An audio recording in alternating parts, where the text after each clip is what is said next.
আজকে আমি বানিয়ে নিয়েছি কেওয়াদাচি। তো এটা একটা ভুটানিজ ডিশ, তো বানিয়ে ফেলি চলুন। তাই জন্য নিয়ে নিয়েছি আলু আর চিজ। এই কেওয়াদাচি মানে চিজি আলু। তো চলুন এটা কেটে নিই, কেটে নিয়ে বানিয়ে ফেলবো। দেখুন আলুগুলো এইভাবে কেটে নিয়েছি। আপনারা চাইলে এর সাথে গাজর বা বিনসও দিতে পারেন, খুবই ভালো লাগে। তো আমার কাছে আজকে গাজর বা বিনস কিছু নেই, তাই জন্য আলু দিয়েই বানিয়ে নিই। দেখুন বয়েল করতে দিয়ে দিয়েছি। এবারে এর মধ্যে আমি দিয়ে দেবো পরিমাণ মতো লবণ, কিছু রসুন থেতো করে দিয়ে দেবো, শুকনো লঙ্কা।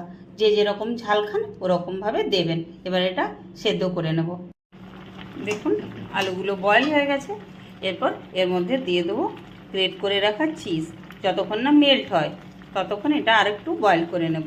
দেখুন চিজটাও মেল্ট হয়ে গেছে আর আমার আলুগুলোও সেদ্ধ হয়ে গেছে, রেডিও হয়ে গেছে কেওয়াদাচি। চলুন এবার সার্ভ করবার পালা।